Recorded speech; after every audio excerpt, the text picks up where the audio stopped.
Hello, I've just returned from the Capitol to my office in the Rayburn House office building across the street from the Capitol. I would like first of all to say that we keep getting large numbers of people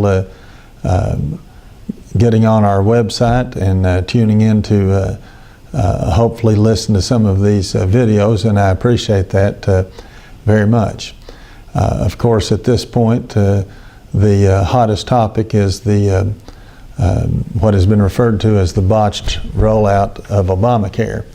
And this is something that I think almost everybody should be upset about, because it's already cost the taxpayers hundreds of millions of dollars and will soon be in the billions just trying to get this thing where people can get enrolled. It's ridiculous. The administration had 3.5 years to get ready for this, and they spent all that money, and yet it's one of the biggest messes that the federal government has ever seen. And now, of course, just last night, there was this report on the NBC National News by Lisa Myers, one of NBC's senior correspondents. And of course, NBC is the network by far the most favorable to the president. But this report says President Obama repeatedly assured Americans that after the Affordable Care Act became law, people who liked their health insurance would be able to keep it.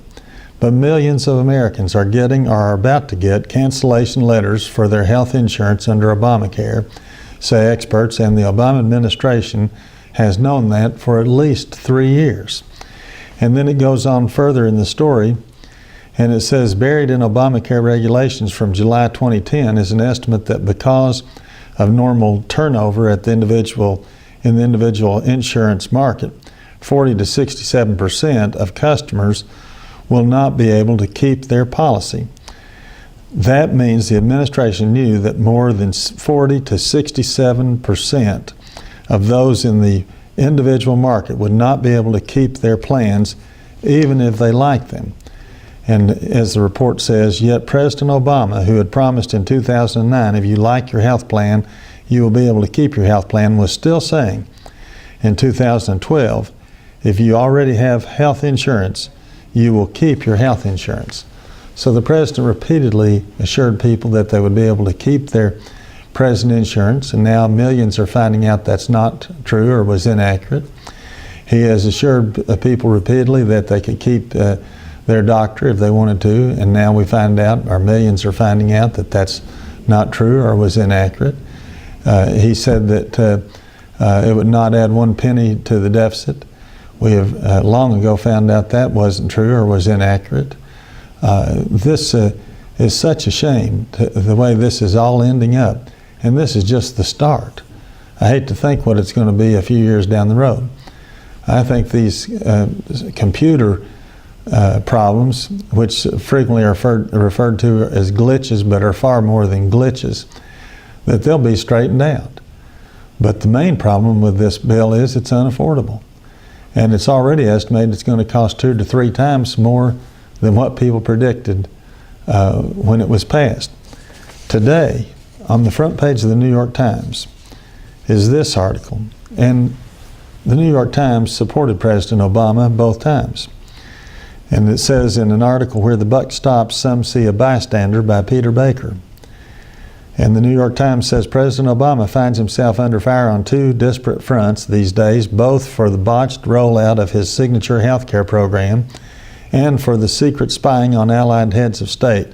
In both instances, his explanation roughly boils down to this: I didn't know. As a practical matter, no president can be aware of everything going on in the sprawling government he theoretically manages. But as a matter of politics, Mr. Obama's plea of ignorance may do less to deflect blame than to prompt new questions about just how much in charge he really is. This is very sad. And this is coming from the NBC News, an organization favorable to the president, and the New York Times, a newspaper that has twice endorsed President Obama for president. I know that to President Obama's strongest supporters, there's almost nothing that he could do or not do that would cause them to criticize him in any way. But most fair-minded Americans should be very disturbed and upset about the way that our federal government is operating, particularly in regard to Obamacare. Thank you.